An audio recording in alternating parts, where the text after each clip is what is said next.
Bonjour mes très chers amis, grand et majeur une fois de plus de me retrouver devant vous pour ce nouveau numéro de Briser les rocs. Et comme vous le savez avec moi, nous avons abordé la fois passée le sujet sur la divinité et nous avons parlé de Jésus-Christ homme. Et après avoir démontré son humanité, puisque la Bible nous dit selon Philippiens, c'est le passage que nous avons commencé, nous avons abordé en premier que ayant le sentiment qui était en Yeshua Mashiach, lequel existant en forme de Dieu, n'a pas regardé comme une proie arrachée d'être égal à Dieu, mais s'est dépouillé lui-même. Il s'est dépouillé en prenant la forme d'un serviteur. Alors, nous avons compris par là ensemble avec vous que lorsqu'il s'est dépouillé, il s'était dépouillé de sa condition divine puisqu'il existait avant de venir dans le monde, selon ce que nous disent les Saintes Écritures. Il est le premier-né de la création de Dieu. Nous avons compris cela dans tous les détails. Et nous avons aussi posé une question au travers de cette vidéo pour savoir dans quelle partie du plan de la rédemption, dans quelle partie du plan divin, Jésus-Christ cesse-t-il d'être un homme pour devenir Dieu, selon les Écritures, selon ce que nous avons lu, puisque nous avons compris ensemble avec vous que lorsqu'il est venu dans le monde, il a apparu comme un simple homme, il a vécu comme un homme, il est mort comme un homme, il est ressuscité, donc il est mort comme un homme, il est monté au ciel. Et la Bible nous dit qu'il intercède à la droite de Dieu comme un homme. Nous avons un seul médiateur entre Dieu et les hommes, Jésus-Christ homme. Et la Bible aussi nous souligne que Dieu jugera un jour ce monde par l'homme qu'il a choisi, Yeshua HaMashiach. Donc nous avons compris que pendant son séjour sur la terre, c'était un homme. Et pendant qu'il fait la médiation entre les hommes et Dieu, c'est un homme. Et en même temps, pendant qu'il va juger le monde, donc Dieu jugera le monde par lui, il sera bien évidemment un homme. Parce que s'il n'est pas un homme, s'il n'a pas une condition humaine, il ne pourra absolument rien faire pour l'homme. Mais nous avons aussi compris beaucoup de choses par là. Alors, nous avons posé la question de savoir dans quelle partie du plan du salut a-t-il cessé d'être un homme pour devenir la personne littérale de Dieu, comme certains voudraient nous le faire croire aujourd'hui. Alors, pour ce nouveau numéro, nous allons tenter de répondre à cette question, parce que c'est une question scripturaire. Nous allons tenter de répondre à cette question à la lumière des Écritures et à la lumière aussi de l'histoire. Et pour cela, nous allons nous poser la question dans ce sujet: comment Jésus est-il devenu Dieu? Comment est-ce qu'il est devenu Dieu? Et vous le savez avec moi que le verbe devenir, c'est un verbe d'état, et cela montre qu'à un certain moment, l'être évoqué n'était pas celui, n'avait pas la divinité comme on le souhaite, c'est-à-dire n'était pas Dieu, mais il le devient. Alors, pourquoi nous allons parler de comment est-il devenu Dieu? C'est une interrogation et nous allons tenter de développer cela ensemble avec vous pour les quelques minutes que nous avons à passer à la lumière des Écritures et aussi à la lumière de l'histoire de l'Église, puisque nous sommes arrivés aujourd'hui, nous sommes pratiquement au XXIe siècle. Alors, on doit d'abord, en introduction, noter ensemble avec vous que le Christ a enseigné à ses disciples pendant plusieurs années. Pendant plusieurs années, il leur a enseigné avant de les quitter. Et avant qu'il les quitte, il leur fait une promesse. La promesse était laquelle? Il leur dit dans Jean chapitre 16, le verset 13, « Quand le Consolateur sera venu, l'Esprit de vérité, il dit, quand le Consolateur sera venu, l'Esprit de vérité, que le Père enverra en mon nom, il ne parlera pas de lui-même, mais il dira tout ce qu'il aura entendu et il vous annoncera les choses à venir. Il vous conduira dans toute la vérité. » Donc ici, nous comprenons que lorsqu'il promet la venue de l'Esprit de la vérité, l'Esprit, le Saint-Esprit, il parle du Consolateur et il appelle l'Esprit de vérité et il avait pour objectif de conduire les disciples dans toute la vérité. En d'autres termes, dans tout ce qui concerne la parole de Dieu, la volonté de Dieu, et qui doit être conforme à ce que Dieu, à l'idéal que Dieu aurait fixé, à ce que Dieu voudra la manière que les choses soient. Alors, donc, le Christ a fait et dit des choses pendant toute sa vie, pendant tout le temps de son ministère, mais les disciples eux-mêmes ne sont jamais arrivés à une conclusion selon laquelle Yeshua fut l'incarnation de Dieu lui-même. Donc malgré qu'ils ont vu faire des choses et dire des choses, mais ils ne sont jamais arrivés à une conclusion comme quoi il était la personne même de Dieu. Alors que c'est eux qui savaient mieux que quiconque ce qu'il devait, ce que le Christ disait et ce qu'il faisait. Donc, par rapport à nous qui sommes arrivés, il y a de cela, nous sommes arrivés au XXIe siècle, nous sommes arrivés très tard, nous avons rencontré des textes et nous avons rencontré plusieurs philosophies, plusieurs interprétations parce que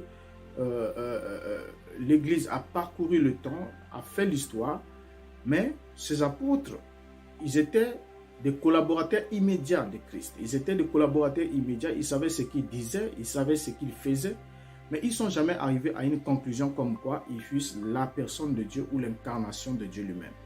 Alors, le Christ leur dit, le jour même de son ascension, il leur dit dans Actes chapitre 1, le verset 8, « Mais vous recevrez une puissance, le Saint-Esprit survenant sur vous, et vous serez mes témoins à Jérusalem, dans toute la Judée, dans la Samarie et jusqu'aux extrémités de la terre. » Et en plus de cela, la Bible nous apprend que dans le livre des Actes des Apôtres que les disciples étaient remplis du Saint-Esprit.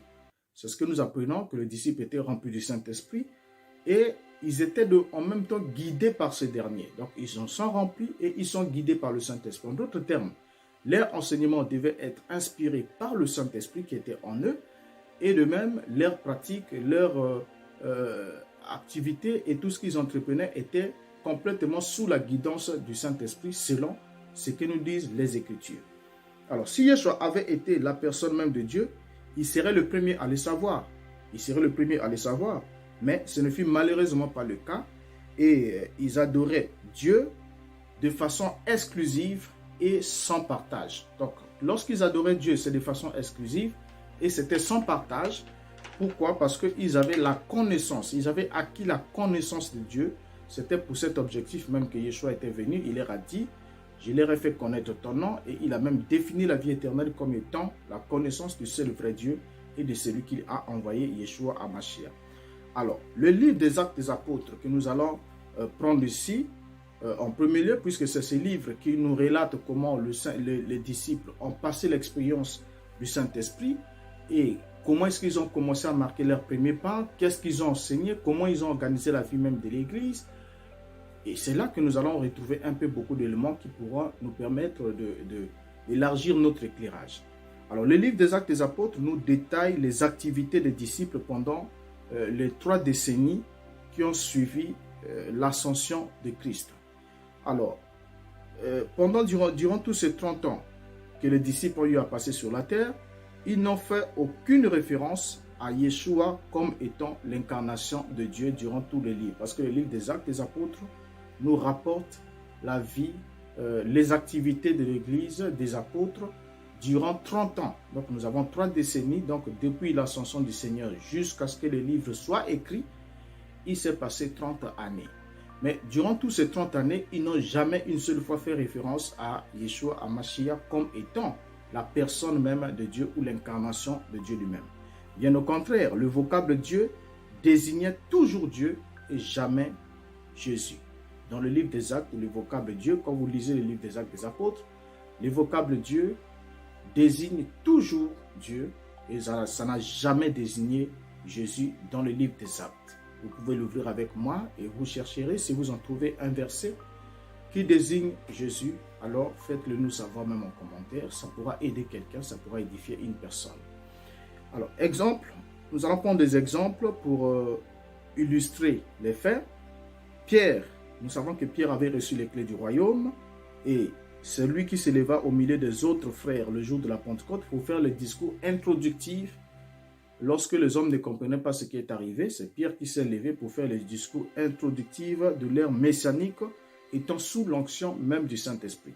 Dans Actes chapitre 2, le verset 22, nous le lisons dire ceci. « Hommes frères, hommes israélites, écoutez ces paroles. Jésus de Nazareth, cet homme à qui Dieu a rendu témoignage devant vous, par les miracles, les prodiges et les signes qu'il a opérés par lui au milieu de vous, comme vous le savez vous-même. » Donc on voit ici que selon Pierre, c'est donc Dieu lui-même qui a accompli même les miracles dans la vie de Yeshua et il s'est servi juste de Yeshua comme intermédiaire afin de convaincre le peuple, d'emmener le peuple à croire en lui.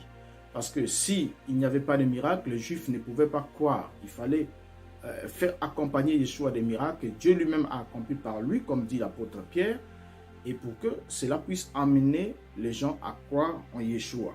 Alors, comme nous rapporte aussi le premier miracle de Cana, puisque après qu'il ait changé l'eau en vin, dans Jean chapitre 2, le verset 11, la Bible nous dit « Tel fut à Cana en Galilée le premier miracle que fit Yeshua. Il manifesta sa gloire et ses disciples crurent en lui. » Donc, c'est par ce miracle que ses disciples ont cru en lui, puisqu'ils ont vu la démonstration de la puissance. Ce que Dieu a fait au travers de ce miracle les a poussés à croire en lui. Alors, Pierre, le jour de la Pentecôte, bien qu'il a rapporté que Dieu a accompli beaucoup de miracles dans la vie de Yeshua, Pierre n'a jamais conclu que les miracles de Yeshua fussent la preuve de son incarnation divine. Et si c'était la preuve ou l'évidence de son incarnation divine, c'était l'occasion favorable pour Pierre de l'annoncer à la face du monde, mais ce n'a pas été le cas. Alors, Pierre va conclure son discours avec ce verset, Actes chapitre 2, le verset 36, il va dire que toute la maison d'Israël sache donc avec certitude que Dieu a fait Seigneur et Christ, c'est Yeshua que vous avez crucifié. Donc, partant de là, on comprend que le verbe faire, c'est un verbe d'action et qui montre que Yeshua n'était pas Seigneur et Christ avant que Dieu l'ait fait ainsi. Donc, parce que c'est ce que dit la Bible, Dieu a fait Seigneur et Christ. Parce que si Dieu fait une œuvre, ça veut dire qu'avant que Dieu fasse cette œuvre-là n'existait pas, il n'y avait que le néant. Donc, Yeshua n'était rien de tout cela, mais c'est Dieu qui, à un certain moment, à un temps T, a fait de lui ce qu'il était devenu, c'est-à-dire le Seigneur et le Mashiach, le Seigneur et le Christ. C'est Dieu qui l'a fait. C'est la conclusion même du discours de Pierre. Il a dit que toute la maison d'Israël sache donc avec certitude. Donc, ce que je vous dis est certifié, est une vérité convaincante, est une vérité concluante. Et il va déclarer, Dieu a fait Seigneur et Christ, c'est Yeshua que vous avez crucifié. S'il aurait fait Dieu, il aurait aussi dit, Dieu a fait Dieu et Christ, c'est Yeshua que vous avez crucifié. Mais ça n'a pas été le cas avec Pierre, parce que Pierre croyait évidemment qu'il y a un seul vrai Dieu, comme Yeshua le leur avait enseigné. Alors, dans ce passage, le mot Dieu, quand on lit le passage de Actes 2, 36, le mot Dieu et le mot Yeshua font partie de la même phrase, mais désignent bel et bien des entités différentes. Il y a un qui fait l'action et l'autre subit l'action. Dieu a fait Yeshua, Dieu a fait Seigneur et Christ, c'est Yeshua que vous avez crucifié. Donc c'est Dieu qui fait l'action et Yeshua lui subit l'action. Il devient ce que Dieu veut qu'il devienne. Et bien évidemment, on se rend compte que dans ce verset, il y a des entités différentes. Alors, comment cela soit-il possible que Yeshua soit devenu la personne même de Dieu? Alors, quand Pierre ajoute dans Actes chapitre 3, le verset 26, il dit « C'est pour vous en premier lieu, parlant aux Juifs, c'est pour vous en premier lieu que Dieu a ressuscité son serviteur et il vous l'a envoyé pour vous bénir en vous détournant chacun de vous de ses mauvaises actions. » Donc, ici, là, Pierre ajoute encore que Dieu a ressuscité son serviteur et l'a envoyé pour vous bénir, s'adressant aux Juifs. Et on voit bien, ensemble avec vous, que le mot serviteur signifie bien évidemment celui qui est au service d'un autre. Quand on dit que vous êtes serviteur, ça veut dire que vous êtes au service d'un autre. Donc, vous ne pouvez pas être serviteur de vous-même, mais vous serez toujours serviteur de quelqu'un d'autre et bien évidemment de quelqu'un qui est plus grand que vous. Alors, dans ce cadre-ci, alors, maintenant ici,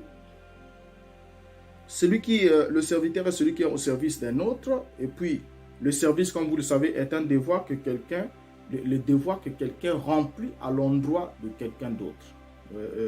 Tel que dans notre cas d'espèce, Yeshua est le serviteur de Dieu, le serviteur de Yahvé. Et en même temps, il accomplit alors le devoir, il marche dans l'obéissance et il est soumis aux ordres de son maître, aux ordres de son Dieu, aux ordres du seul et véritable Dieu.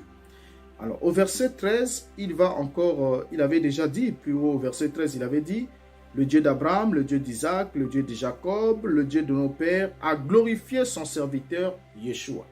Donc, ici, là, on se rend bien évidemment compte que l'apôtre Pierre est en train de montrer, d'établir le contraste entre le Dieu d'Abraham, le Dieu de leur père, et il dit que c'est le Dieu de leur père qui a glorifié son serviteur Yeshua. Alors Pierre évoque un seul Dieu pour leurs trois patriarches, donc il ne dit pas, il ne place pas un Dieu le Dieu de celui-ci, un Dieu pour celui-là, un Dieu pour celui-là. Non, non, non, non. Il parle du Dieu unique et il n'a jamais parlé d'un Dieu trinitaire, mais il a toujours parlé d'un Dieu unique pour leurs trois patriarches. C'est le même Dieu, le Dieu d'Abraham, d'Isaac, d'Israël, qui est le Dieu de leur père. C'est lui qui a glorifié son serviteur Yeshua, selon ce que dit l'apôtre Pierre. Alors, donc, les disciples de Christ étaient unanimes, on doit le noter, quant à l'identité de Yeshua. Et ce n'était pas que Pierre, parce que ici on peut dire non, ce n'est que Pierre qui qualifie Yeshua de serviteur, mais rappelons-le que Pierre est sous l'onction du Saint-Esprit et Pierre a été enseigné et Yeshua a même prié pour lui avant de s'en aller. Il a dit, j'ai prié pour toi afin que quand tu seras converti, que tu affermisses tes frères. Donc Pierre, ce n'était pas un hasard. Le choix de Pierre, c'était réellement le choix qu'il fallait et il l'a fait. Et Pierre étant sous le Saint-Esprit, il savait exactement qui était Yeshua parce qu'il leur avait bien enseigné qui il était et il connaissait réellement Dieu et qui il était. Maintenant ici, pour ne pas dire que ce n'était que Pierre, mais montrer que tous les disciples étaient unanimes sur cette position, Actes chapitre 4, le verset 24 nous rapporte une prière que les disciples ont fait lorsqu'ils sentaient la menace du système religieux, du pharisaïsme et tout contre eux parce qu'ils n'arrivaient pas à prêcher. Ils vont faire une prière à Dieu. Mais lorsqu'ils font cette prière à Dieu, dans le verset 24, il nous rapporte la prière des apôtres à l'endroit de Dieu en disant « Maître, c'est toi qui as créé le ciel et la terre, la mer et tout ce qui s'y trouve. » Donc la prière ici est adressée à Dieu. Ils vont parler au Créateur suprême, mais il est absolument clair que lorsqu'on on lit cette prière, il est clair que celui à qui ils adressent leur prière n'est pas la personne de Yeshua. Pourquoi?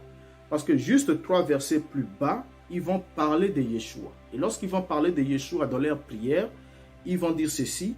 En effet, contre ton saint serviteur Yeshua que tu as oint. Actes chapitre 4, le verset 27. Donc, dans leur prière, ils parlent de Dieu comme étant le créateur du ciel et de la terre, qu'ils appellent leur Seigneur, leur Maître suprême. Mais ils vont descendre pour montrer que Pilate et Ponce Pilate, ainsi de suite, se sont ligués, comme cela était écrit dans le psaume 2e. Les princes de ce monde se sont ligués contre toi et contre ton oint, selon le psaume 2e. Maintenant, ici, ils vont préciser qu'ils se sont ligués, en effet, contre ton saint serviteur Yeshua, que tu as oint. Voyez, donc déjà ici, si Yeshua avait été Dieu, ses disciples l'auraient carrément affirmé. Parce qu'ici, on pourrait dire non, mais écoutez, quand ils parlent devant les foules, ils doivent cacher ça, ils doivent dire non, il est fils de Dieu, ou bien non, il est serviteur, parce que si c'est qu'il dit qu'il est Dieu, on le mettait à mort. Mais évidemment, vous le savez avec moi que les disciples ne craignaient pas ce qu'on appelle la mort après qu'ils aient reçu le Saint-Esprit, bien qu'ils pouvaient des fois s'enfuir par réflexe. Mais ils savaient, ils connaissaient leur destin, et ils savaient que celui qui perdrait sa vie à cause du Mashiach, à cause de la vérité, la retrouverait. Donc pour ça, ils n'avaient aucunement peur de déclarer leur conviction de foi, même quand on leur interdisait de ne pas prêcher en ce nom. Ils recommençaient le lendemain, ils pouvaient être bastonnés, ils recommençaient toujours. Pourquoi? Parce qu'ils avaient la ferme conviction, la ferme assurance de ce qu'ils étaient en train d'annoncer. Alors, partant de là, on se rend alors compte que si Yeshua avait été Dieu, ses disciples l'auraient clairement affirmé sans ambiguïté. Donc, ils ne craignaient absolument rien de déclarer cela. Mais ce n'est pas le cas. Même ici, dans leur prière, ils sont seuls. Ils n'ont pas d'interlocuteur, ils sont seuls. Mais dans leur prière, ils adressent la prière à Dieu en demandant à Dieu de leur accorder assistance afin qu'ils prêchent avec force. Et la Bible va nous rapporter que le sol avait tremblé et ils furent tous remplis du Saint-Esprit. Donc, il y a eu encore un remplissage alors qu'ils étaient déjà passés par la Pentecôte. Pourquoi est-ce que Dieu les a remplis? Le contenu de la prière a plu à Dieu. Le contenu de la prière était légal et légitime et selon la volonté même de Dieu. Ils ont reconnu dans l'introduction que Dieu était le seul maître, le créateur. Et avant la conclusion, ils ont parlé de Yeshua et l'ont présenté comme étant ton saint serviteur que tu as oint. Et c'est ça, c'est que les apôtres avaient de façon unanime durant tous les livres des Actes. Alors, comment Yeshua est-il devenu Dieu? Comment est-ce qu'il est devenu Dieu? Comment est-ce qu'il est passé de fils de Dieu dans les évangiles et dans les épîtres pour devenir Dieu hors des évangiles et hors des épîtres? Bien évidemment, cette idée selon laquelle Dieu s'était fait chair de la personne de Jésus ne s'est pas immiscée dans le christianisme qu'après que la Bible ait été écrite. Donc cette idée s'est introduite dans le christianisme, ce n'est qu'après que la Bible ait été écrite, parce que l'écriture de la Bible s'arrête juste avant la destruction du Second Temple, donc dans les années 68. Mais cette idée s'est émissée là, après que la Bible ait déjà été écrite. Et c'est quelques siècles plus tard qu'elle devint une partie intégrante même du christianisme frélaté. Je dis bien frélaté, pourquoi? Parce que ce christianisme qui a une autre divinité, ou plusieurs divinités, ce que les apôtres n'avaient pas, que ce que les apôtres n'ont pas répertorié dans les Écritures, alors ce n'est pas un christianisme authentique, mais c'est un christianisme frélaté, un christianisme dogmatique, comme on pourrait l'appeler. Je crois que c'est le terme même qui est approprié. Alors, c'est dans l'introduction pratiquement de la deuxième lettre, s'il faut repartir un peu dans l'histoire, l'introduction de la deuxième lettre attribuée à Clément de Rome, qui était le 4e évêque de Rome. On va lire une phrase comme ceci. Il va écrire le deuxième épître aux Corinthiens, parce qu'il avait écrit à l'église de Corinthe, partant de Rome. Et lorsqu'il écrit, il introduit cela par ce mot. Il leur dit, « Frères, il nous faut considérer Jésus-Christ comme Dieu. » Là, nous étions déjà au IIe siècle, juste au début du IIe siècle. Il va faire cette recommandation que dans cette lettre adressée aux Corinthiens, qu'il fallait qu'on puisse considérer Jésus-Christ comme Dieu. Alors, cette lettre est écrite aux environs de l'an 120. De l'an 120 après Yeshua HaMashiach. Vous voyez, là, nous sommes très proches encore. Et le fait pour Clément de Rome de recommander que Yeshua HaMashiach soit considéré comme Dieu prouve à suffisance que cette doctrine ne faisait pas l'unanimité de tous. Ne faisait pas l'unanimité de tous parce qu'il y avait déjà des rumeurs, il y avait déjà des déviants qui déviaient déjà au niveau du point de vue doctrinal et qui voulaient en quelque sorte attribuer la divinité parce que à Yeshua. Pourquoi? Nous l'avons dit dans l'autre vidéo, quand nous avons parlé de la divinité, le miracle et la divinité, nous avons compris ensemble avec vous que le miracle chez les Juifs, lorsqu'il a opéré en terre d'Israël et devant la foi juive, permet à un véritable croyant juif de reconnaître que l'opérateur de miracle est un envoyé de Dieu et de glorifier Dieu à cause de ces faits-là. Mais le miracle, une fois accompli chez les païens, a une autre interprétation, en l'occurrence ce qui est avec Paul et Barnabas, lorsqu'ils ont fait marcher un épotant, on les a élevés sur le rang de la divinité, on leur a attribué la divinité, on leur a dit, les dieux sont descendus sur la terre sous la forme des êtres humains. Donc ça, c'est la foi des païens. Et bien évidemment, les apôtres n'étant plus là, et cette église n'ayant plus sa véritable colonne vertébrale, va alors subir l'influence de la culture païenne, l'influence de la culture gréco-romaine, selon laquelle, lorsqu'on commençait à leur prêcher les prouesses de l'évangile, ce que Yeshua faisait, mais puisqu'ils sont les gens des nations, les rumeurs vont naître, ils vont dire non, cet homme n'était pas simplement un homme, mais c'était Dieu. Et à partir de ces rumeurs, ça va créer déjà des remous, et c'est pour cette raison que Clément de Rome, selon cette lettre qui lui est attribuée, parce que l'authenticité même de la lettre qui est attribuée à Clément de Rome semble être discutée, les avis sont partagés, mais selon lui, il va demander que, il dit, frère, il nous faut considérer Jésus-Christ comme Dieu. Il nous faut considérer. Donc, quand il fait cette recommandation, c'est une preuve suffisante que cette question sur la divinité attribuée à Yeshua HaMashiach ne faisait pas l'unanimité de tous. Pourquoi? Lorsqu'il insère cela, lorsqu'il recommande qu'on puisse le considérer comme étant Dieu, il n'apporte pas des évidences bibliques, il n'apporte pas des éléments convaincants. C'est-à-dire dans sa lettre, il n'apporte pas des évidences pour dire voilà, nous devons le considérer à cause de ces faits, à cause de ces faits, à cause de ceci. Alors donc, comme ça ne faisait pas l'unanimité de tous, cela montre que il y avait déjà des remous, il y en avait qui voulaient conserver la pureté de la sainte doctrine, et il y avait d'autres qui voulaient se laisser emporter par l'esprit culturel gréco-romain qui consiste à diviniser la personne de Yeshua. Ce qui va en faire, ce qui va faire que entre le Jésus-Christ, donc Yeshua HaMashiach, qui était prêché chez les Juifs, et celui des Romains, ils avaient alors des identités différentes. Les Yeshua des Juifs, qui étaient en Israël, étaient fils d'Élohim, métaphoriquement, il était aussi serviteur, il était aussi prophète. Vous voyez, bien qu'étant le Seigneur de l'Église, étant élevé à un rang supérieur à tous, étant la tête du corps de l'Église élevée au-dessus de tout, comme les Écritures nous le disent, mais il n'a jamais été l'égal de la personne de Dieu, ni plus grand que Dieu, ni encore un autre Dieu à côté de Dieu. Mais lorsqu'on arrive chez les Romains, c'est à partir de ce moment que les tracasseries commencent, les tractations commencent sur la question de la divinité à partir du monde gréco-romain. Voilà, c'est bien évidemment à partir du deuxième siècle que va naître une opposition entre la doctrine qui niait la divinité de Yeshua HaMashiach et celle qui niait son humanité. Donc on s'est retrouvé alors à partir du deuxième siècle avec deux courants très forts, bien qu'il y avait d'autres petits courants qui faisaient un peu leur chemin, ainsi de suite, qu'on pourra peut-être décrire avec le temps, qu'on pourra prendre. Mais il y avait quand même deux branches principales et l'une des branches niait complètement que Yeshua ne fût pas Dieu, n'avait aucune divinité, ce n'était qu'un être humain. Mais une autre aussi niait complètement son humanité pour dire non, il n'était pas un homme, il était Dieu lui-même. Alors, soulignons avec vous que plusieurs courants minaient déjà la vie de l'Église depuis le premier siècle. Et il y avait par exemple les Ébionites.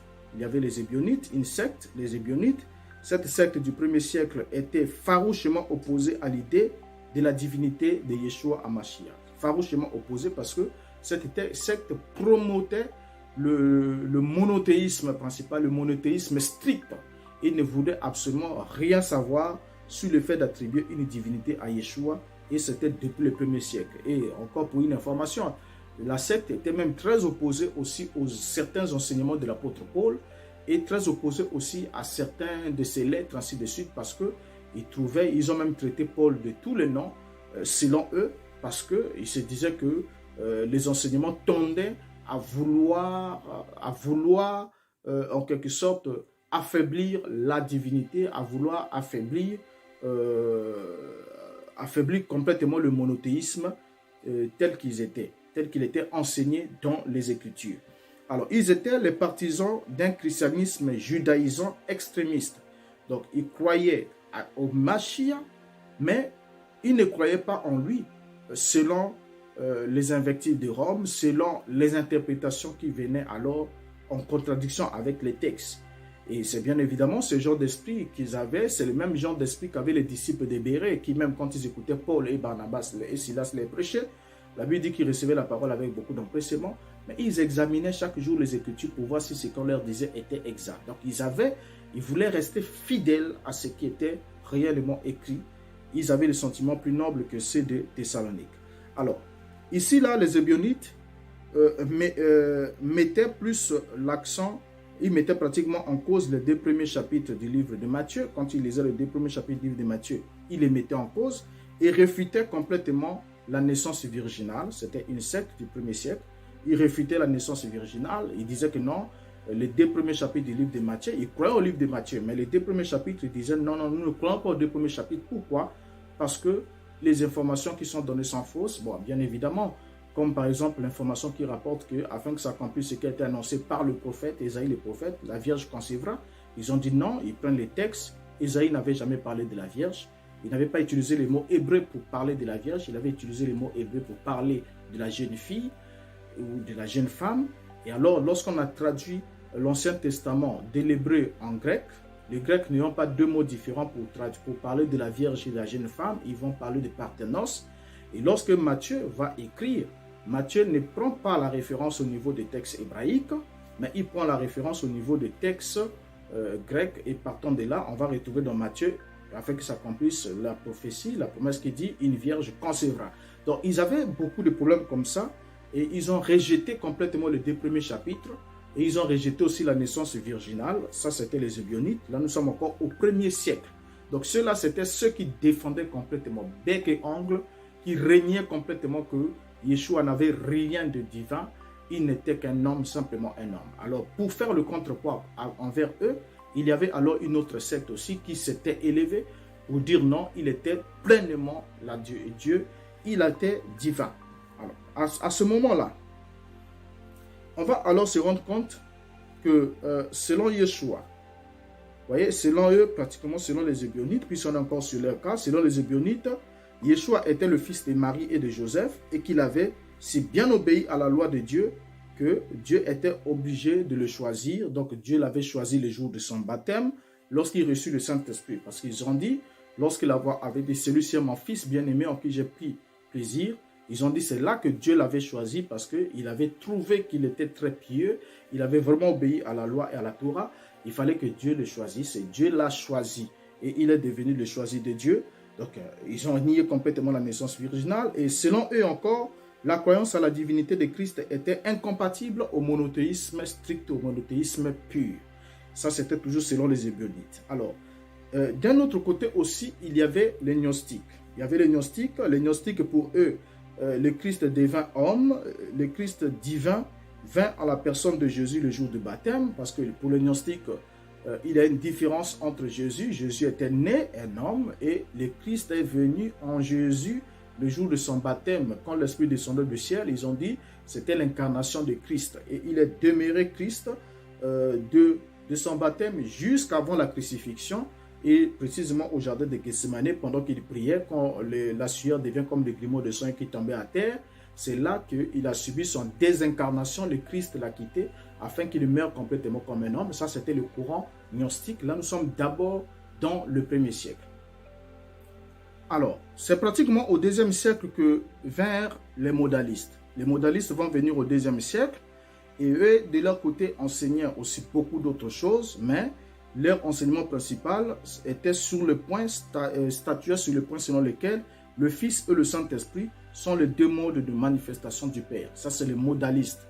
Lorsqu'ils arrivent au 2e siècle, donc vous voyez que la pensée est en train d'évoluer progressivement. Quand les modalistes viennent, ils viennent trouver déjà le terrain qui était déjà miné depuis le 1er siècle par une contradiction entre l'humanité et la divinité de Christ. Et d'un côté, il y avait comme on a su les montrer, les Hébronites, il y avait les gnostiques, ainsi de suite. Mais quand les modalistes arrivent, ils vont prêcher alors une trinité modale. Et ils vont dire que le Fils et le Saint-Esprit sont les deux modes de manifestation du Père. Donc pour eux, selon eux, les modalistes, le Père est la face cachée de Dieu et le Fils est la face révélée de Dieu dans le monde. Ils vont alors, c'est pratiquement à partir de ce modalisme-là que va naître aussi plus tard le sabellianisme, qui était une version romaine du modalisme au 3e siècle. Donc au 3e siècle, le modalisme va évoluer et va devenir le sabellianisme. Alors, en effet, lorsque on parle du sabellianisme, on parle de la doctrine enseignée par l'évêque de Ptolémaïs, pratiquement de 250 à 260, et c'était pratiquement du nom de Sabellius qui était l'évêque de Ptolémaïs, qui enseignait que Dieu était unique, mais bien qu'étant unique, agissait sous 3 masques selon l'époque. Donc c'est lui qui a mené cet enseignement. Il a parlé de 3 masques. Il a dit qu'il est le Père législateur lorsqu'il est au ciel. Pendant qu'il était avec les enfants d'Israël, il était le Père législateur, qu'on ne pouvait pas s'approcher, ainsi de suite. Mais pour embrasser l'homme, Dieu a changé de masque. Il a enlevé le masque du Père. Il a pris le masque du Fils. Il est devenu Fils afin d'embrasser l'homme et puis de subir lui-même sa propre loi et de mourir sur la croix afin de racheter l'homme pour le réconcilier avec lui.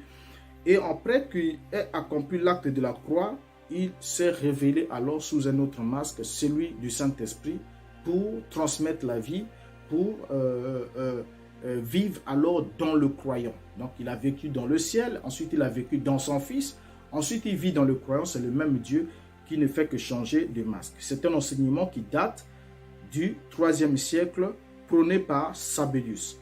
Alors, c'est pratiquement au 4e siècle, lorsqu'on va arriver au 4e siècle, qu'il va avoir la montée d'Arius. Arius qui va venir, c'était le prêtre d'Alexandrie, et qui va enseigner entre 319 et 320 que Dieu n'a pas toujours été Père. Lorsqu'il arrive, il dit que Dieu n'a pas toujours été Père, et qu'il y a eu un temps où le Fils, c'est-à-dire le Logos, n'existait pas.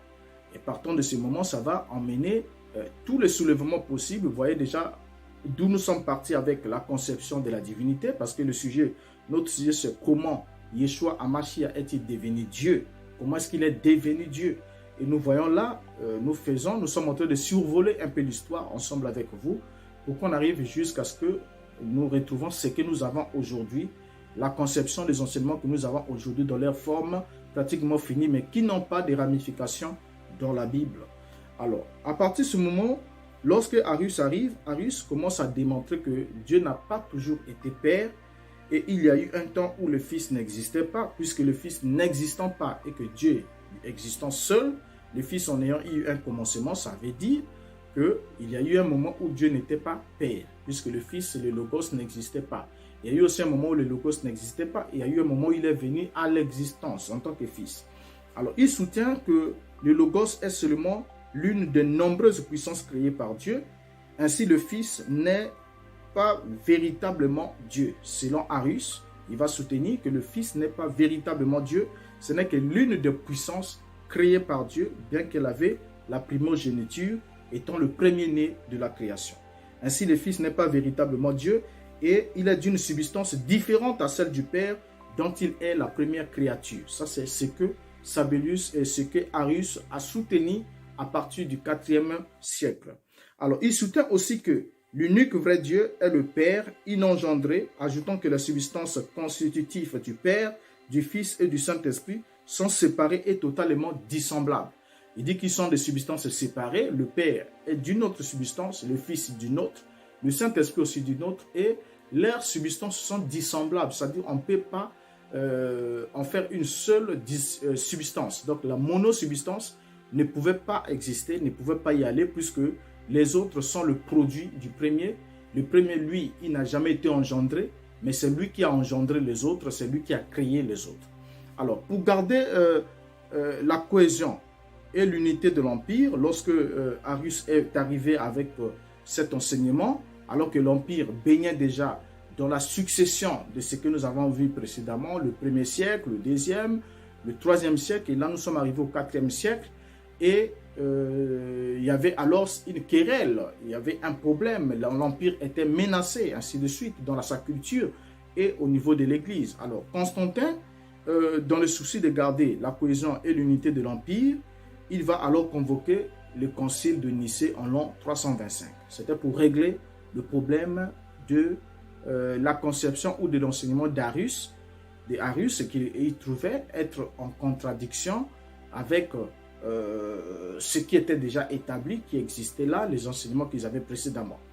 Alors, au concile de Nicée, on va condamner la doctrine d'Arius sans même avoir eu l'opportunité de discuter profondément comme il se doit. Il y avait même d'autres personnalités qui n'y étaient pas. Et Arius va être condamné et on va déclarer sa doctrine comme étant une hérésie. Et le concile de Nicée va alors conclure et proclamer ce qui suit. Je vais lire le texte. Ils vont déclarer ceci, après avoir tenu ce concile en 325, ils vont déclarer: nous croyons en un seul Seigneur, Jésus-Christ, le Fils unique de Dieu, né du Père avant tous les siècles, lumière de lumière, vrai Dieu, de vrai Dieu, engendré et non créé, d'une même substance que le Père, et par qui tout a été fait, qui, pour nous les hommes et pour notre salut, est descendu des cieux et s'est incarné par le Saint-Esprit, dont la Vierge Marie, et a été fait homme. Alors ça, c'est le credo de Nicée. C'est la conclusion du concile, c'est la déclaration qui a été faite suite au concile de Nicée. Et durant cette déclaration, vous allez vous rendre compte avec moi que l'objectif de cette déclaration de Nicée, c'était de réfuter complètement, d'apporter le contraire de ce que Arius enseignait, sans pourtant regarder sur les fondements des Écritures. Et on va introduire alors beaucoup de termes et beaucoup d'expressions qui sont contraires à la Bible, totalement contraires, même s'il pouvait arriver que Arius ait quelque peu débordé sur certains points, selon eux, mais le jugement était déjà mal prononcé et les choses étaient mal parties. Et qu'est-ce qu'on venait de faire? On venait là de faire des déclarations sans tenir compte de ce que dit la Bible, sans dire en regard de ce que la Bible dit ici, nous croyons ceci, en regard de ce que la Bible dit ici, nous croyons ceci. Ce n'était pas l'affaire du concile de Nicée. Le concile de Nicée venait de se prononcer. Qu'est-ce qui venait d'être fait? On venait de créer là une doctrine. La doctrine dit quoi? Je relis encore le texte, il dit: nous croyons en un seul Seigneur, Jésus-Christ, le Fils unique de Dieu, né du Père avant tous les siècles, lumière de lumière, vrai Dieu des vrais dieux, engendré et non créé, d'une même substance que le Père, et par qui tout a été fait, qui, pour nous les hommes et pour notre salut, est descendu des cieux et s'est incarné par le Saint-Esprit dans la Vierge Marie et a été fait homme.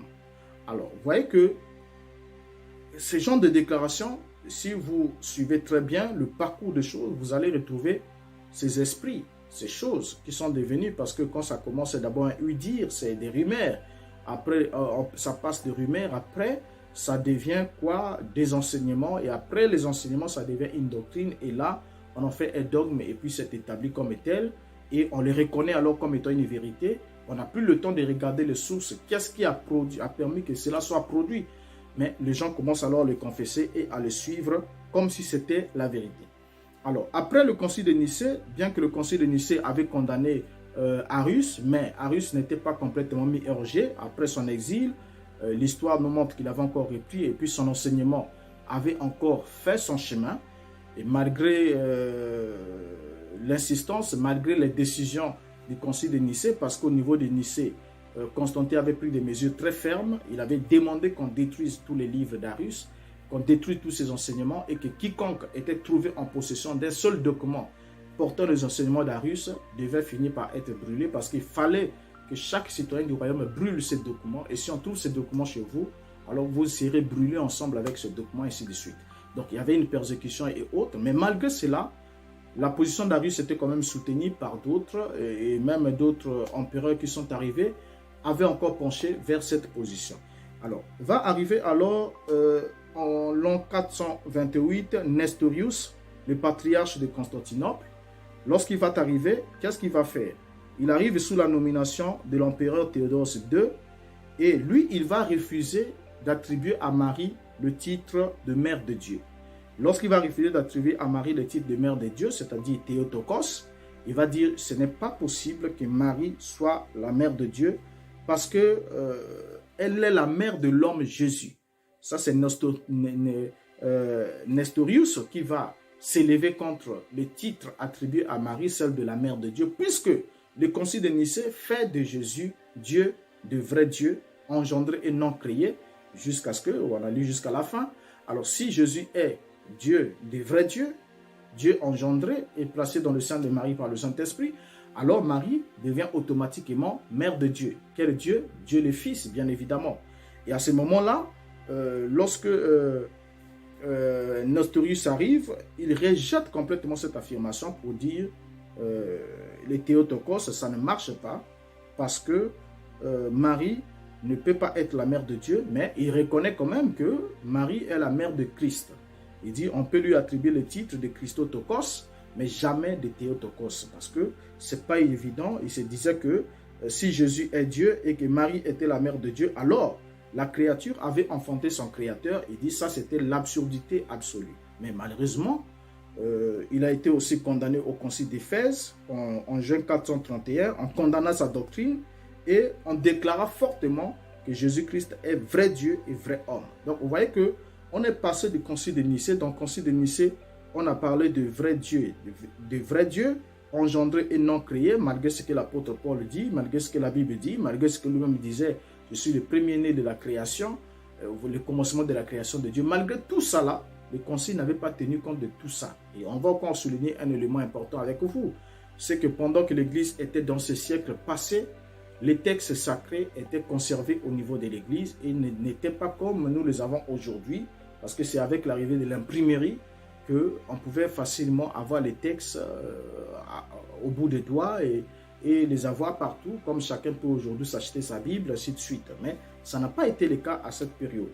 Alors donc du coup, ici, Nestorius, sa doctrine est condamnée au concile d'Éphèse en juin 431. Et lorsqu'on condamne sa doctrine, on ajoute encore d'autres attributions sur la personne de Jésus. Qu'est-ce qu'on déclare de ce concile? On va déclarer Jésus-Christ est vrai Dieu et vrai homme, les deux natures, une humaine et une divine, étant réunies en une seule personne. Ça, c'est la conclusion de ce concile de juin 431, le concile d'Éphèse. À partir de ce moment, va naître alors la conception selon laquelle Jésus était à la fois Dieu et il était aussi à la fois homme. Et je crois qu'aujourd'hui, vous pouvez aussi vous retrouver dans l'une de ces conceptions comme nous entendons aujourd'hui là des gens vous dire, écoutez, quand vous parlez de l'humanité de Jésus-Christ, vous parlez que d'une face, parce que d'un côté il était humain, mais de l'autre côté aussi il était Dieu. Parce que d'autres vont vous dire, dans sa chair c'était un homme, mais dans son âme c'était Dieu Tout-Puissant lui-même. Alors toutes ces confusions-là sont le produit de plusieurs conciles, et au cours de l'histoire, c'est au cours de l'histoire que s'est façonnée la divinité de Jésus-Christ, divinité qui n'a pas de source dans l'enseignement apostolique, divinité qui n'a pas de source dans l'enseignement biblique. Et après que les hommes ont façonné cette image, cette divinité à Jésus, ils vont alors, pour certains qui se disaient être un peu plus sages, il fallait chercher alors des poteaux, des piliers pour soutenir leur conception. Donc ils ne sont pas allés étudier la Bible, s'attendre à la Bible pour croire ce que la Bible dit, mais ils ont d'abord inventé leur doctrine, inventé leur dogme, leur théorie et tout, et ensuite ils sont allés vers la Bible pour chercher des versets qui peuvent les aider à valider leur dogme. Alors que c'est les mêmes versets que les apôtres ont écrits, c'est les mêmes versets que les apôtres lisaient avant eux, mais les apôtres lisaient ces mêmes versets, mais ne sont jamais arrivés dans les mêmes conclusions, aux mêmes conclusions que sont arrivés ceux qui en font aujourd'hui Dieu. Ils ne sont jamais arrivés à ces mêmes conclusions. Leurs conclusions étaient connues dans les Écritures. Yeshua HaMashiach était le fils d'Elohim. Yeshua HaMashiach était un puissant prophète. Yeshua HaMashiach était le serviteur d'Elohim. Yeshua HaMashiach a été fait Seigneur. Et Dieu était son Père et le Dieu de tous. Comme il est aussi mon Père et votre Père, si nous avons le même esprit qu'avec le Christ. Alors, partons de ce moment, on va alors se rendre compte que c'est avec le temps que la fusion des doctrines égyptiennes et des doctrines indiennes, hindoues, ont fusionné ensemble au niveau de... Parce que Rome, c'était le carrefour de tout. Parce qu'il y avait tout. Il y avait les cultes des Mithras, il y avait beaucoup de cultes qui étaient là, d'Osiris et tout. Et il fallait alors façonner, conserver ces religions traditionnelles, mais en attribuant aux anciennes divinités des noms qui s'adaptaient avec le christianisme, qui était une religion montante en force. Et c'est à partir de ce moment-là qu'on va créer des triades, on va avoir insisté sur le dogme de la Trinité. Il y a un Dieu le Père, il y a un Dieu le Fils, il y a un Dieu le Saint-Esprit. Donc la Trinité, qui est une mixture des doctrines égyptiennes et hindoues, n'est pas une doctrine biblique. Parce qu'au niveau de cette doctrine, on parle de l'incarnation. D'abord, l'incarnation, ce n'est pas un concept biblique, c'est un concept des religions hindoues, et qui n'a rien à voir avec la foi messianique, tout comme la Trinité aussi, qui est un mot qu'on ne retrouve pas dans la Bible, ni les traces des éléments qui les constituent. Parce que même Jacques dit, tu crois que Dieu est un seul, tu fais bien, les démons aussi le croient, mais ils tremblent. Donc même les démons savent qu'il y a un seul Dieu, et les démons aussi croient qu'il y a un seul Dieu. Et bien évidemment, à partir de ce moment, on va se rendre compte ensemble avec vous que cette doctrine de la Trinité, ou cette doctrine qui attribue la divinité à un autre qu'à Dieu lui-même, sont des doctrines extra-bibliques, des doctrines qui n'ont rien à voir avec l'enseignement des apôtres. Mais ce sont des doctrines qui n'ont pas de source dans la Bible, mais qui ont leur source dans Rome, dans l'Église, c'est-à-dire l'Église de Rome. Et à partir de ce moment, quand vous poserez même la question à certains leaders de l'Église, ils vont vous dire, malgré ce que dit la Bible, mais c'est l'Église qui conclut. Pourquoi? Parce que au travers de plusieurs conciles, les choses ont été façonnées progressivement parce que les dogmes viennent, chaque pape qui vient peut emmener un concile, on peut emmener une réforme, ainsi de suite, et puis on avance, on retient. Ce qui n'a pas été contesté doit être retenu. Et voilà pourquoi aujourd'hui, jusqu'à aujourd'hui, quand vous allez dans certaines conférences, dans certaines églises, vous entendrez encore des gens qui vous diront Jésus-Christ est Dieu, et d'autres vous diront Marie, mère de Dieu, et il y a encore d'autres qui vous diront non, Marie ne peut pas être la mère de Dieu, parce que mais quand les autres les rétorqueront, ils vont dire, mais vous dites que Jésus-Christ est Dieu, et vous dites que Marie est sa mère, et vous refusez d'accepter que Marie soit la mère de Dieu. En ce moment-là, lorsque la créature est la mère de son créateur, on se retrouve dans un blasphème qui ne dit pas son nom. Vous voyez, la créature est la mère du créateur, on se retrouve dans un blasphème qui ne dit pas son nom. Donc même quand on prendra les versets ensemble, on va revenir ensemble avec vous, parce que ici, nous avons d'abord par ce numéro voulu survoler l'histoire avec vous, bien qu'on n'a pas réuni tous les éléments qu'il faut. Il y a des éléments encore plus profonds, mais on pourra toutefois revenir toujours, selon vos suggestions et tout, selon les besoins de nos enseignements, de nos partages ensemble pour qu'on puisse approfondir certaines choses, qu'on sache exactement où est-ce que nous en sommes et d'où vient que le modalisme qui a débuté depuis le 2e siècle, depuis pratiquement le 3e siècle avec Sabellius, soit aujourd'hui l'un des courants prédominants dans tout ce qu'on appelle église de réveil, système de réveil, parce que vous entendrez les gens dire « Jésus, tu es mon Dieu, tu es le Père, tu es ceci, cela, patati, patata » et toutes ces choses. Ils les racontent, mais lorsque vous leur posez la question de savoir où est-ce qu'ils tiennent ces choses, ils vont vous ouvrir la Bible pour prendre un verset qui a été mal interprété ou bien prendre une prophétie qui a été mal rapportée, ainsi de suite. Maintenant, nous reviendrons ensemble avec vous dans certains numéros et nous allons commencer alors à prendre quelques versets béquilles. Je les appelle béquilles, pourquoi? Parce que ce sont des versets sur lesquels s'appuient ceux qui veulent soutenir cette doctrine qui n'a rien à voir avec le fondement biblique et qui veulent en quelque sorte égarer des masses et des foules en les enseignant faussement ce que Dieu n'a pas dit. Et comprenez avec moi que la vérité ne se trouve pas du côté de la majorité, mais la vérité se trouve toujours du côté de la minorité. Parce que le Christ aussi l'a dit, ne craignez rien petit troupeau, car votre Père a jugé bon de vous donner le royaume. Et ce n'est pas parce que plusieurs personnes prônent ou confessent une même chose que cela est l'évidence de l'authenticité de la chose, ni parce que cela a mis du temps, parce que le mensonge peut mettre autant de temps et traverser plusieurs siècles jusqu'à ce qu'il devienne comme étant une vérité. Mais la vérité est très têtue, finit toujours par rattraper le mensonge comme elle est en train de le faire maintenant.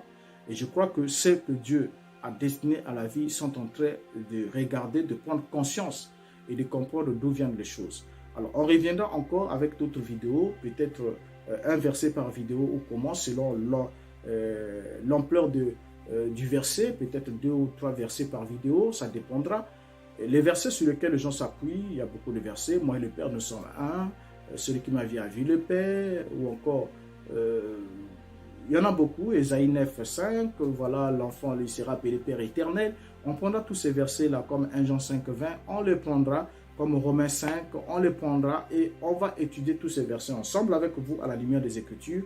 Et vous vous rendez évidemment compte avec moi que les apôtres n'avaient enseigné rien de tel que ce qui s'enseigne aujourd'hui. Et c'est là, quand nous avons étudié la question sur la divinité et les miracles, c'était pour enseigner quelque chose et pour que nous comprenions ensemble avec vous que la manifestation des miracles, comme dans l'autre numéro, si vous ne l'avez pas suivi, retrouvez-le sur « Est-ce que les miracles sont l'évidence d'une approbation divine ?» Là-bas, nous comprenons alors le grand piège qui se trouve devant plusieurs personnes, c'est lequel on enseigne ce qui est faux, mais nous avons des résultats. Et si nous avons des guérisons, et Dieu semble nous exaucer et guérir nos malades et faire des choses extraordinaires, donc ça veut dire que ce que nous enseignons est juste. Et partant de là, alors, on a toute une gamme de cacophonies. Partout, on enseigne quelque chose qui est contraire à l'autre, mais on a quand même des résultats. Et on se dit tous être chacun dans la vérité. Or, la vérité est unique, la vérité n'est pas plurale. Elle est unique, elle est singulière et elle n'est pas collective. Et elle n'est pas aussi dans la masse, parce que le Christ l'a dit, large et spacieux la voie qui mène à la perdition, et beaucoup passeront par là. Alors comprenez avec moi que si vous prenez le temps de survoler l'histoire de la divinité, l'histoire de l'enseignement de l'Église, il y a beaucoup d'autres points que nous n'avons pas pu prendre, parce que ça nous prendra des mois s'il faut prendre chaque détail de ces choses, mais nous avons pris juste les grandes lignes pour qu'ensemble avec vous, nous comprenons que cette doctrine qui déclare que Jésus-Christ est Dieu lui-même est une invention humaine. Elle n'a rien à voir avec ce que les apôtres enseignaient. Si aujourd'hui Pierre, Paul et les autres revenaient, ils ne reconnaîtraient même pas cela, parce que vous ne pouvez pas l'enseigner à un juif. Mais vous oubliez que nous devons combattre pour la seule foi qui nous a été transmise une fois pour toutes. Et cette foi qui est juive, cette foi qui croit que Dieu est un seul, et cette foi que même les démons ont, mais que malheureusement, certains hommes religieux aujourd'hui qui se disent être religieux n'ont pas. Alors que les démons, même dans la Bible, pouvaient reconnaître que Yeshua Mashiach était fils de Dieu. Et pendant que les démons reconnaissaient que c'était le fils de Dieu, les hommes d'église, les hommes religieux disaient que Yeshua était Belzéboul, était de la fausse doctrine. Et pareillement aujourd'hui, lorsque les démons reconnaissent la vérité, les hommes d'église parlent en contradiction avec ce que même les démons disent. Les démons croient que Dieu est un seul. Vous voyez? Mais les hommes qui se disent être des saints croient que Dieu est toi, ou encore d'autres croient que Jésus est la personne de Dieu lui-même et qu'ils changent juste les masques. Alors, une question pour terminer cette vidéo, c'est celle-ci. Lorsque Dieu était Père au ciel, selon les modalistes bien sûr, lorsque Dieu était Père, qui était son Fils? Parce qu'il n'y a pas de Père sans Fils. Le Père, c'est celui qui a engendré au moins une personne. Tout homme, être humain sur la terre par exemple, du sexe masculin, quel que soit son âge, ne peut jamais être Père aussi longtemps qu'il n'a pas été géniteur. Parce que le Père, c'est un géniteur, c'est quelqu'un qui a engendré. Alors, pour ceux qui disent que Dieu est le Père éternel, alors est-ce qu'ils peuvent nous dire à quel moment Dieu est-il devenu Père? Ça veut dire dans l'éternité. L'éternité, ça veut dire il n'y a pas un commencement, il n'y a pas un moment contraire, c'est-à-dire il n'y a pas de variation, il n'y a pas un commencement, il n'y a pas non plus de fin. À quel moment est-ce que Dieu a été Père et Père de qui? Et en même temps, la deuxième question c'est celle-ci. Lorsque Dieu devint Fils dans la personne de Jésus, comme vous le dites, qui était son Père? Qui était son Père? Alors, en d'autres termes, qui était le Père de Dieu lorsque Dieu était dans sa fonction de Fils? Si vous trouvez cette réponse, mettez-la nous en commentaire, elle fera du bien et elle aidera sûrement quelqu'un. Mais si vous n'avez pas de réponse, comprenez que vous vous êtes égaré. Quels que soient les résultats que vous avez, vous pouvez avoir des sensations, vous pouvez tout avoir, toutes ces choses, parce qu'on a expérimenté beaucoup de choses, même quand on était dans les faux enseignements. Nous avons expérimenté beaucoup de choses et on ne tient pas cela comme évidence. Et la véritable évidence, c'est la fidélité envers d'abord les Écritures et être confirmé par l'Esprit qui vous gardera en accord avec les Écritures, en accord avec ceux qui vous ont précédé, en accord avec la même foi, parce que c'est la même foi qui nous a été transmise. Et on ne peut pas alors réinventer la poudre si ce n'est utiliser ce qui nous a été déjà offert. Alors jusqu'à ce qu'on se retrouve au prochain numéro, portez-vous bien, je vous aime. Et nous reviendrons, comme je l'ai dit, sur la question encore de la divinité pour expliquer les versets qui semblent poser problème, les versets qu'on vous a ingurgités, qu'on vous a fait dire autre chose que ce qu'ils disent. Nous les prendrons un à un et nous les étudierons ensemble avec vous à la lumière des Écritures et vous vous rendez évidemment compte comment vous avez été trompé. Et je ne dis pas que vous êtes déjà séduit, mais vous avez été trompé et vous avez encore le temps de vous ressaisir s'il n'est pas encore trop tard. Alors, je vous dis salut et vous prends congé. Rendez-vous dans 48 heures pour un nouveau numéro. Selon la grâce de Dieu, je vous dis au revoir et merci pour le temps que vous avez consacré à me suivre.